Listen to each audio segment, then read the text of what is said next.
Bueno, pues muy buenas tardes a todos. Es un placer estar hoy con una nueva iglesia, la cual conocemos a través de estos medios.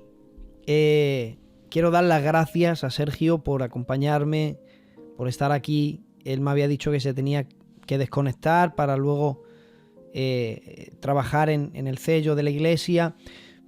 Y para mí es una honra que me haya llamado, que haya sido el intermediario para que yo hoy pueda conocer a esta iglesia, aunque sea de manera virtual.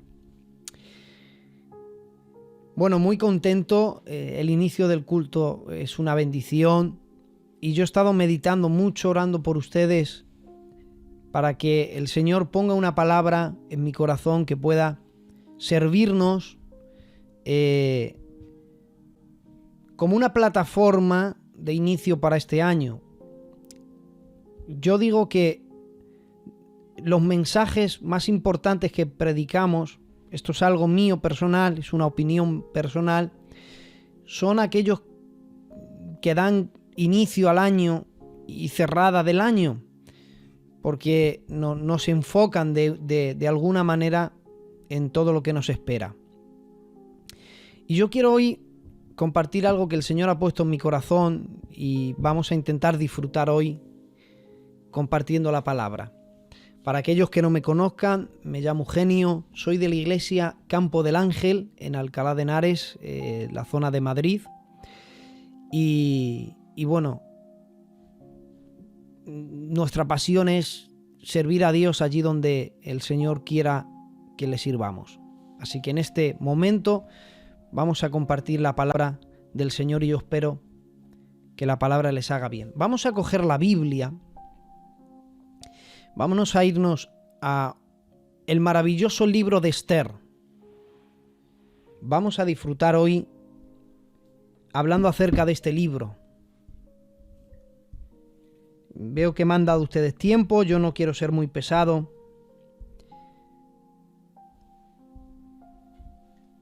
Libro de Esther, capítulo 10 y el verso 3. Es el último versículo de este maravilloso libro, el último versículo del libro de Esther. Vamos a estar leyendo esta tarde. Dice la Biblia: porque Mardoqueo el judío fue el segundo después del rey Asuero, y grande entre los judíos, y estimado por la multitud de sus hermanos. Miren cómo termina, porque no puede terminar un versículo mejor, hermanos. Dice la Biblia: porque procuró el bienestar de su pueblo y habló paz para con todo su linaje. Alabado sea el nombre del Señor. Verán, antes de llegar a todo esto, existen en las Sagradas Escrituras, vemos que hay 7 fiestas que los judíos celebraban y que actualmente siguen celebrando, que estas fiestas no son las fiestas judías, las celebran los judíos, pero hay 7 fiestas en la Biblia que son conocidas como las fiestas de Jehová. O sea, la mente iniciadora de estas fiestas no fue el pueblo de Israel, fue Dios. No son las fiestas de los judíos, son las fiestas de Jehová. Son 7 fiestas de Jehová que celebraba los judíos como pueblo escogido del Señor, que tienen un trasfondo profético que ya en el libro, en la carta a Hebreos, nos enseña que todo el Antiguo Testamento, todo lo que había sucedido antes de la muerte de Cristo, nos habla como que era la sombra y anunciaba la sombra de lo que había de venir. Es decir, que siempre todo lo que ocurrió respecto a Dios, lo que Él mandó, las enseñanzas, lo que Él hizo, todo apuntaba a la persona maravillosa de Jesucristo. Por eso es que estas fiestas no son las fiestas de los hombres, sino que son conocidas como las fiestas de Jehová. Estas fiestas que luego tienen su cumplimiento profético en la persona del Mesías son las siguientes. Es la Pascua, panes sin levadura, las primicias, Pentecostés, las trompetas, expiación y tabernáculo. Son 7 fiestas que los judíos celebraban, que la Biblia las llaman las fiestas de Jehová. Todas estas tienen cumplimiento en el Mesías a nivel profético. La Pascua, por ejemplo, se cumplió en la muerte del Señor. Si pudiéramos hablar este tema, es un tema muy bonito, ya que es en la Pascua donde los judíos tomaban a un cordero, el más limpio de todos, y a una hora concreta lo sacrificaban. Y todo esto, cogían la sangre y untaban los dinteles. Todo esto se hacía en memoria de lo que pasó cuando Israel salió de Egipto, o más bien cuando estaban en Egipto, y para librar la muerte de los primogénitos y que la muerte pasara de largo. Todo esto Dios lo mandó, y no es casual que en el mismo momento donde los judíos celebraban la Pascua hace más de 2000 años, ese mismo día, el Cordero sin mancha y sin contaminación colgaba en una cruz derramando su sangre por perdón de los pecados. Entonces, todas las profecías y todas las fiestas tienen cumplimiento en el Mesías. De todas las fiestas de Jehová, que son 7 fiestas, las que el Antiguo Testamento nos enseña, ya hemos visto cómo la Pascua, los panes sin levadura, las primicias y Pentecostés fueron cumplidas en la persona de Cristo. Todas estas ya han sido cumplidas. Por ejemplo, la Pascua, panes sin levadura, todo esto fue cumplido en la muerte del Mesías, y las primicias en la resurrección. Pentecostés se cumplió precisamente en Hechos capítulo 2, en día de Pentecostés, que era 50 días después de las primicias, y la próxima en cumplirse será una fiesta que es proféticamente habla de las trompetas. Por eso no es casualidad que la próxima profecía en cumplirse respecto a la iglesia, ¿cuál sea? El arrebatamiento de la iglesia. Y el arrebatamiento de la iglesia, la Biblia nos habla que vendrá ¿con qué? Dice, con trompeta de Dios descenderá del cielo. Ahí es cuando se cumpla en su persona, la persona del Mesías, se cumpla la fiesta de las trompetas, cuando venga el arrebatamiento y la expiación y tabernáculos. Ya nos vamos hasta el reino milenial. Hermanos, todas las fiestas de Jehová tienen cumplimiento en la persona del Mesías. Por eso son las fiestas de Jehová, no son las fiestas de los hombres, no son las fiestas de los judíos, son las fiestas de Jehová, que los judíos celebran a nivel profético y que tienen cumplimiento en el Mesías. Pero aparte, los judíos, como pueblo, celebran más fiestas. Ellos a lo largo del año, pues celebran fiestas. Hay una fiesta que celebran recordando a Macabeos. En una Biblia católica encontramos libros que se llaman apócrifos, no inspirados, pero algunos sí son históricos. Y por ejemplo está el libro de Macabeos. Eso es algo histórico, hermanos, que nos habla de algo que sucedió en Israel respecto a una familia que defendió. Macabeo significa martillo. Era una familia que defendió a Israel, y recuerdan y hacen una celebración en recuerdo a todo eso que pasó. Pero hay una fiesta que celebran los judíos que la llaman la fiesta del Purín. La fiesta del Purín que celebran los judíos la comparan, y espero que no haya hábitos que me estén escuchando, hermanos, la comparan como el mejor carnaval que se celebra. Es días, primero son días de ayuno y de luto, y después es una celebración. Así la gente se disfraza, hay mucho color, mucha comida, mucha algarabía, mucha música, y a eso le llaman la fiesta del Purín. La fiesta del Purín no tiene origen en algo judío, y espero que hasta aquí me hayan entendido. ¿Qué tiene que ver todo esto con el versículo que les he hablado? Pues bien, Resulta que hubo un momento en el que un rey muy poderoso, llamado el rey Asuero, dice en el capítulo 1 y verso 1, dice: aconteció en los días de Asuero, que reinó desde la India hasta Etiopía sobre 127 provincias.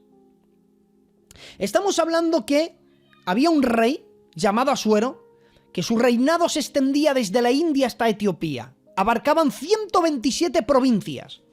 En esas 127 provincias había esparcido, pues obviamente era un pueblo gentil, pero eran persas, pero entre ellos había un pueblo que era diferente. Ese pueblo era un pueblo judío, judíos esparcidos en 127 provincias. Todos estos estaban bajo el gobierno de un rey persa llamado Asuero y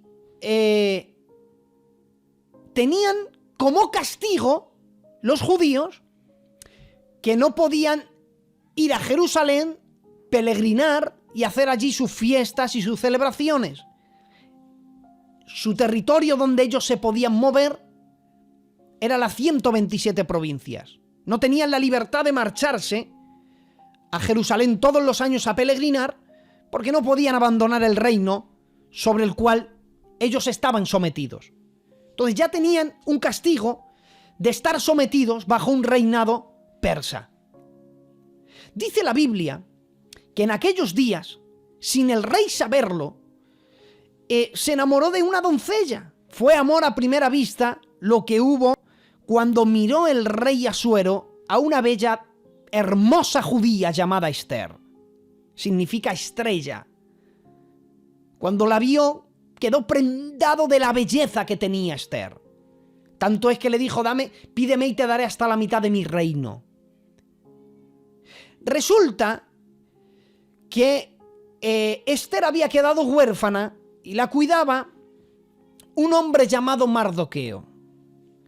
Era Esther quien vivía en palacio, pues la había tomado el rey. Pero Mardoqueo, un judío que era pariente suyo, que era como su cuidador, como un padre adoptivo, no vivía en palacio, pero podía estar a las puertas. Resulta que este rey, de tiempo en tiempo, él llamaba a todos los príncipes de las 127 provincias. Claro, el rey era él, los demás son príncipes. Y cuando convocaba a él, a los príncipes venían 127 príncipes, y claro, también venían, los príncipes tenían gente que gobernaba en lugares. Entonces, imaginaros cuánto poder se unían en un solo lugar donde el rey les llamaba. Dice la Biblia que todos los que pasaban, cada vez que veían a un hombre llamado Amán, que era de una gravedad importante para el rey, era un hombre muy importante en su reino. De hecho, dice la Biblia que había puesto su silla sobre los demás príncipes. Es decir, que en las 127 provincias estaban los que gobernaban, luego estaban por encima de ellos los príncipes, por encima de los príncipes estaba Amán y por encima de Amán estaba el rey. Pues dice la Biblia que cada vez que Amán pasaba, los príncipes le hacían la reverencia. Todo el mundo respetaba a Amán. Pero resulta que los príncipes se dieron cuenta, en el capítulo 3 del libro de Esther habla todo esto, se dieron cuenta que cada vez que pasaba Amán, el judío Mardoqueo no le hacía la reverencia. Y dice la Biblia que los príncipes, al darse cuenta de esto, le dijeron a Mardoqueo: oyes, ¿tú por qué cuando pasa Amán, tú no te inclinas ni te humillas? ¿No ves que nosotros que somos príncipes lo hacemos? ¿Por qué no lo haces? Y dice la Biblia, les declaró que era judío. Yo me imagino, hermanos, a 127 príncipes enfadados,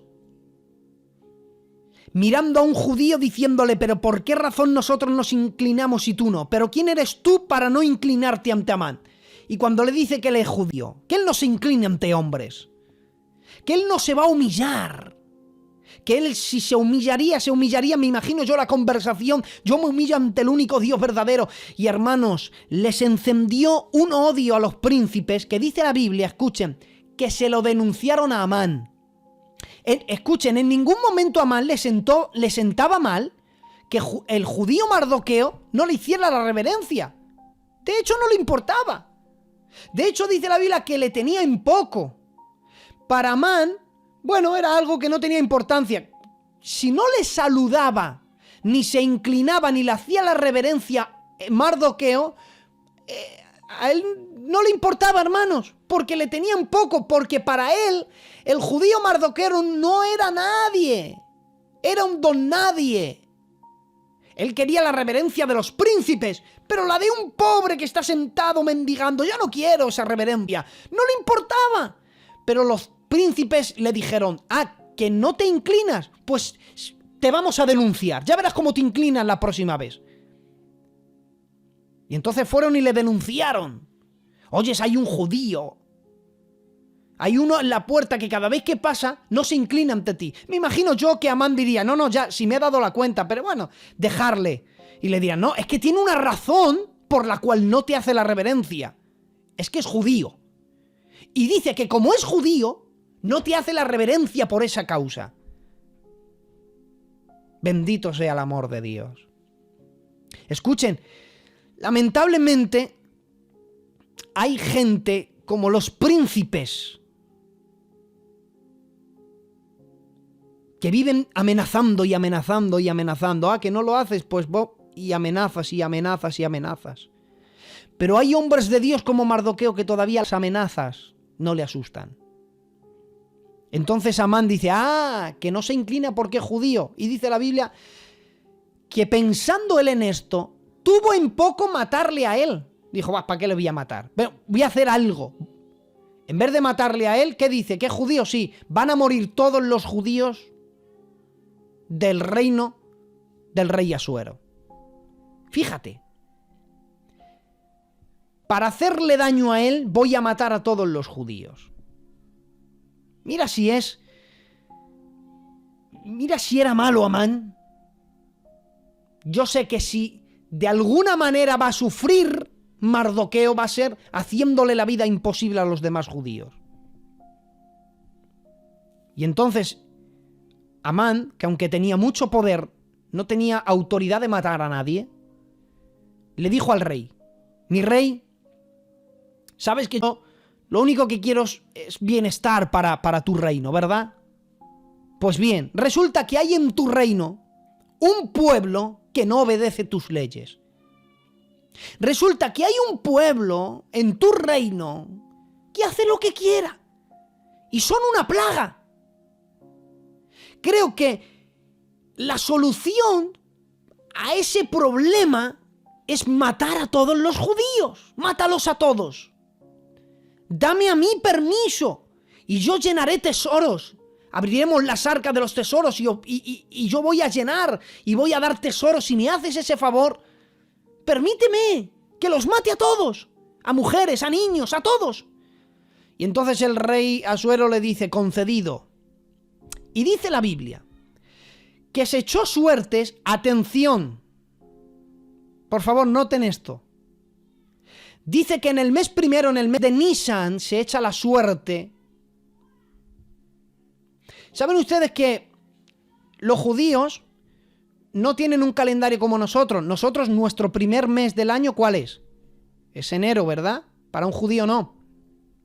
Para un judío, el primer mes no es enero. El primer...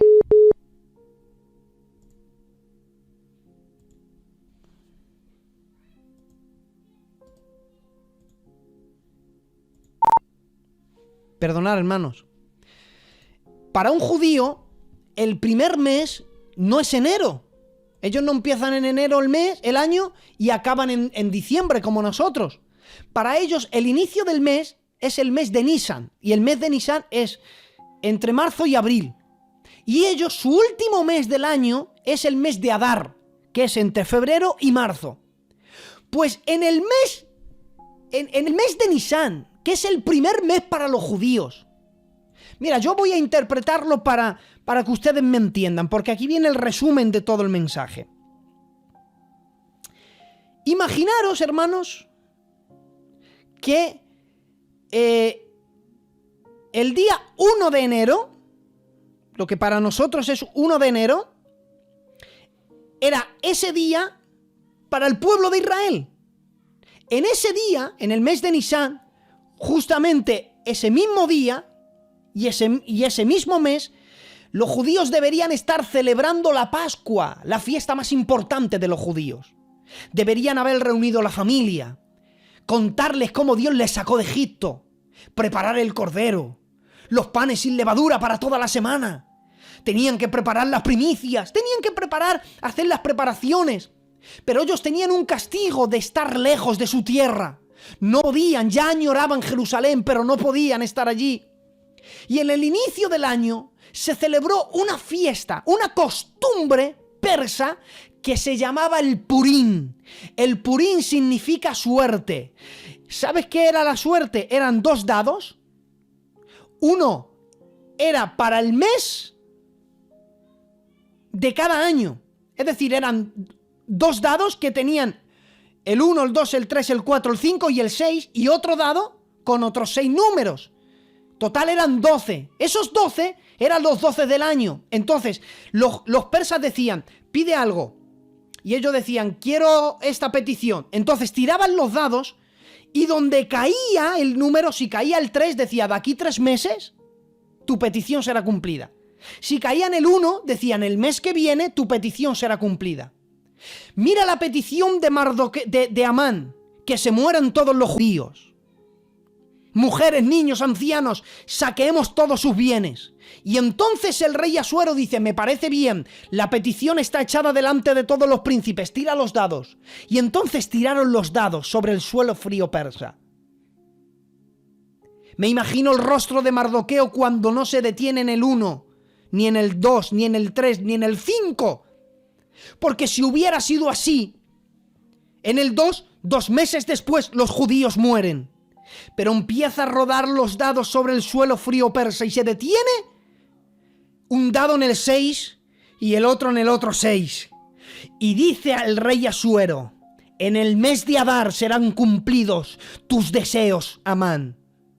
Es decir, 12 meses, 1 año justamente, la petición de Amán sería cumplida.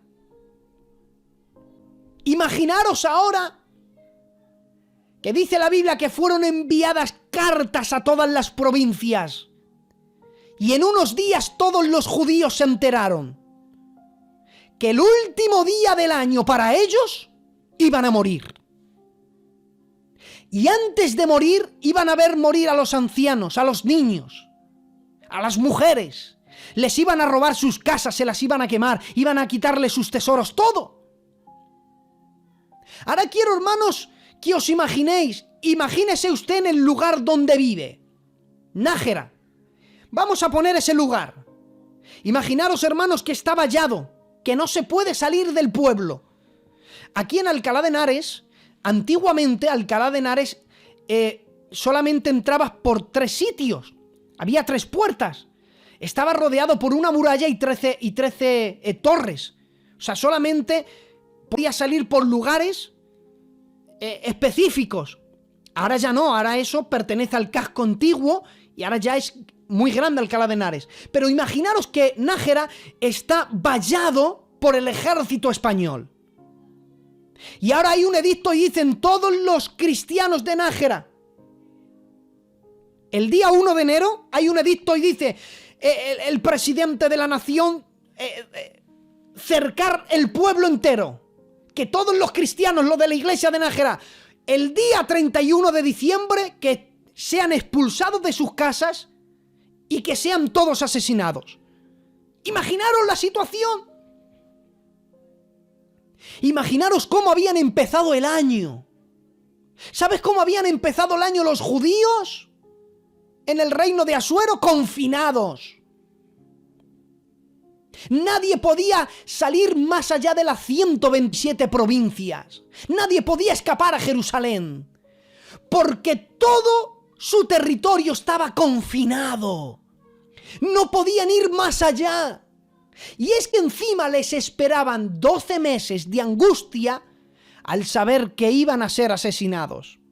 Hermanos, imaginaros el 1 de enero, que nos dicen que el 31 de diciembre, hagamos lo que hagamos, hermanos, que van a matar a nuestros niños, que nos van a tirar de las casas, que antes de asesinarnos vamos a ver cómo nos queman las casicas, las iglesias. Bueno, en aquel entonces es que ni por iglesia tenían, es que no tenían ni templo. Es que no podían, ya tenían un castigo, que estaban fuera de su tierra, que no tenían iglesia, no tenían nada. Y lo único que tenían era la vida y la familia. Y ahora el gobierno les dice que van a quitarles las casas y que van a matar a toda la familia. Imaginaros el sufrimiento de esa gente, confinados y con una sentencia de muerte en la cabeza. Era para decir, pero ¿dónde está Dios en esta situación? Confinados y con una sentencia de muerte. Habían empezado mal el año, ¿verdad? A ver qué predicador se atreve a haber dicho en aquel tiempo: bueno, hermanos, que no es como se empieza, es como se termina. No podías alentarles a los judíos con esas palabras, porque sabían cómo iban a acabar, muertos. Lo sabían, porque había una sentencia de muerte, y sabían que cada vez que lo decía que había una sentencia, y que cada vez que la sentencia se firmaba con el sello del rey, se iba a cumplir. Habían empezado mal, pero es que iban a acabar peor. Es aquí donde muchos de las iglesias nos sentimos identificados. ¿Cómo hemos empezado el año 2021? ¿Cómo lo hemos empezado? Lo hemos iniciado mal. Solamente hay que ver las noticias. Picos altos, elevados de contagio. Las previsiones a nivel de la pandemia, hermanos. Hoy he leído una noticia, posiblemente la próxima semana, dice: confinen Madrid entero otra vez. Es que esto no va para adelante, que va para atrás.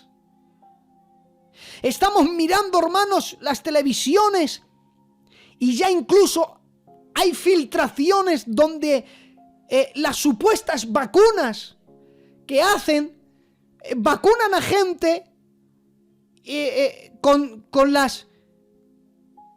son falsas. Si no hay ni jeringas, es que no les inyectan nada, y se ven los vídeos, prácticamente, es que se ven los vídeos, hermanos. Y lo que sí sabemos es que esta pandemia está haciendo daño, y es un virus real que está matando gente, hermanos. Madrid está dolorida.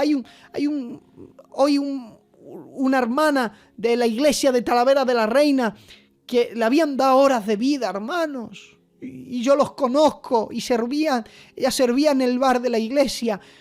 Una mujer de Dios increíble, hermanos. Yo estoy entristecido hoy. Y es que encima esto no se detiene, va a peor. La nevada que ha caído aquí en Alcalá de Henares, en Madrid, esto ha sido histórico. Ha sido la nevada más grande en 50 años. Y no podemos trabajar. Para colmo, hermanos, todas estas restricciones que hay. Hemos empezado mal. Pero es que no sabemos cómo vamos a acabar. A lo mejor acabamos bien, ¿verdad? Pero es que los judíos no podían decir eso. Ellos decían: hemos empezado mal, pero vamos a acabar peor. Y en esa situación parece ser que Dios se esconde cuando... ¿Saben ustedes que el libro de Esther tuvo problemas para entrar en el canon bíblico? ¿Por qué? Porque decían: es imposible que este libro sea inspirado por Dios. No aparece el nombre de Dios, no aparece Jerusalén, y tampoco aparecen el templo. Entonces decían, no es inspirado, pero cuando leían una y otra vez el libro de Esther decían, aunque no se mencione el nombre de Dios en él, no podemos dejar de ver a Dios en cada una de sus letras en este libro. Y es que escúchenme, hoy vengo con un mensaje de parte de Dios el día 13 de enero del 2021. Quizás ha comenzado el año mal, ha comenzado el año con malas noticias, ha comenzado el año con problemas y no sabes qué te va a deparar el año. Quizás crees que vas a ir de mal en peor y que no vas a ver a Dios en ningún lugar. Pero te tengo una noticia, iglesia de Nájera. Dios está aquí hoy para cambiar tu suerte. Y digo cambiar tu suerte en un tono de ironía. ¿Saben ustedes cómo llamaban a eso que hicieron? Purín. La suerte. Y saben ustedes, hermanos, que aunque el pueblo de Israel no había visto la mano de Dios supuestamente, no, Dios ya estaba interviniendo. Porque el número de los dados hubiera podido caer en el 3, pero no, cayó, hermanos, justamente un año después. Si hubiera podido adelantarlo Dios 500 años, lo hace. Pero es que aunque los judíos no creían, Dios ya estaba detrás de la cortina, en lo oculto, cambiando la suerte de los judíos. Mira, dice la Biblia, hermanos, Proverbio 16:33, dice, la suerte se echa en el regazo, mas de Jehová es la decisión de ella. Cuando hablo de la suerte, hermanos, no me estoy refiriendo a comprar décimos de lotería, ni apuestas deportivas, no, mira, Dios no está en eso, Dios no está ni en el Sportium, ni en los coderes eso, ni en las apuestas deportivas. Dios no se mete en nada de eso, hermanos. Dios no está en que si la gente compra cupones o compra décimos. Dios no está en nada de eso. Pero la suerte era otra cosa diferente. Era las sentencias que ocurrían. Dice la Biblia, pero la tierra será repartida por suertes. Cuando no sabían qué hacer, las cosas se hacían por suertes. Y lo que caía, decían, es la voluntad de Jehová. Por eso es que cuando Judas se ahorcó, dice la Biblia que lo echaron a suertes sobre dos hermanos y dice que uno de ellos cayó sobre Matías. Dice, y fue contado con los 12 apóstoles. Aunque los judíos no lo sabían, Dios estaba cambiando la suerte de los judíos. Y empezó Dios cambiándoles la suerte, alargándoles la vida.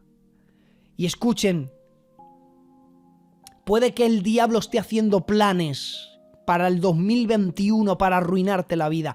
O es más, puede que ya los haya iniciado sobre su persona. Y vea que cada vez que pasan las cosas van de mal en peor. Y dices, esto no termina.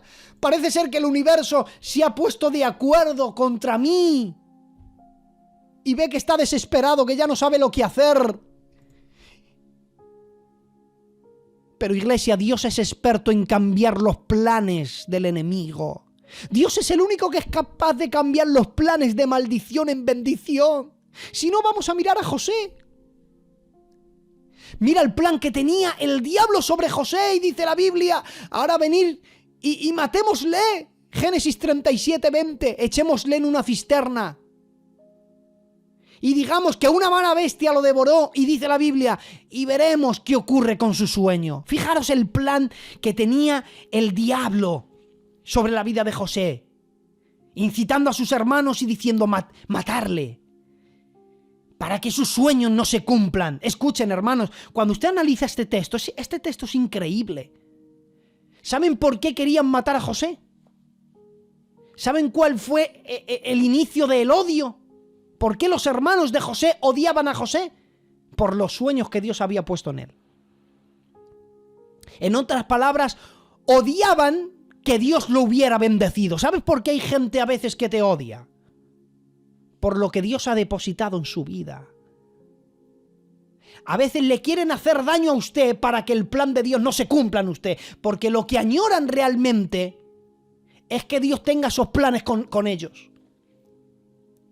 Y a veces la gente nos odia porque cada vez que nos miran ven la imagen del Dios invisible, ven el propósito divino sobre nuestras vidas y eso produce mucho odio a gente que no quiere saber nada de Dios. Y querían arruinar la vida de José y veremos qué ocurre con su sueño. Pero escucha, lo que no sabía el diablo, lo que no sabían los hermanos de José es que Dios ya estaba cambiando la suerte de José. Querían matarle, ¿verdad? Bueno, pues resulta que le tiraron en aquella cisterna, en aquel pozo, y Dios empezó a cambiar la suerte. Dice la Biblia que lo sacaron y lo vendieron a los ismaelitas. Uno dicen, vaya, va de mal en peor, porque miren la trayectoria de José. De la cisterna lo venden como esclavo. Cuando llega a Egipto, le meten en una casa y le ponen de sirviente. Y hay quien dice, José va de mal en peor. No, al contrario, Dios está cambiando la suerte. Porque el sacarle de aquella cisterna y venderle a los esclavos, la gente dice, de mal en peor. Y Dios dice, no, es al contrario. Porque en el pozo se iba a morir, yo le saco esclavo, pero vivo. Es mejor vivo siendo esclavo que no muerto en el pozo.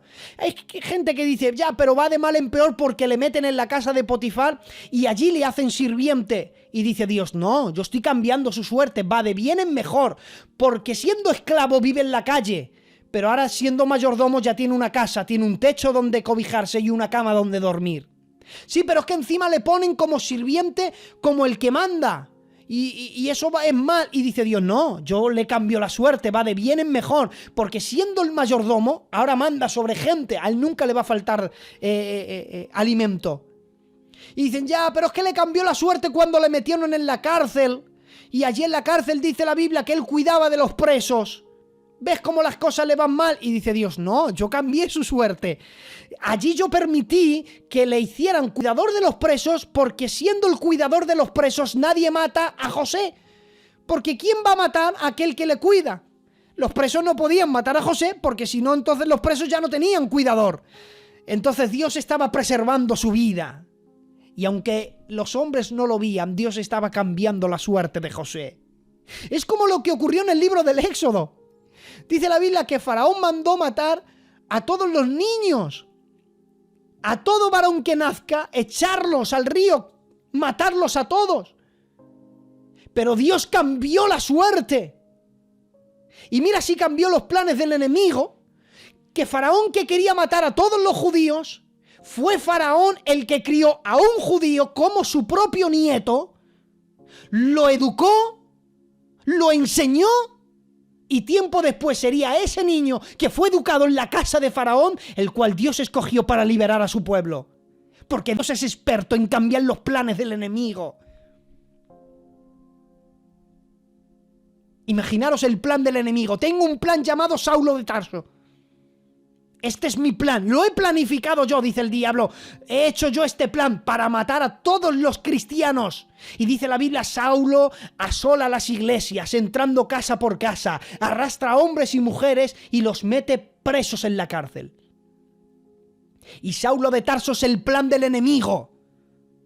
Pero Dios, que es experto en cambiar los planes del enemigo, coge a Saulo de Tarso, que era el plan del diablo para destruir la iglesia, y lo convierte en esto.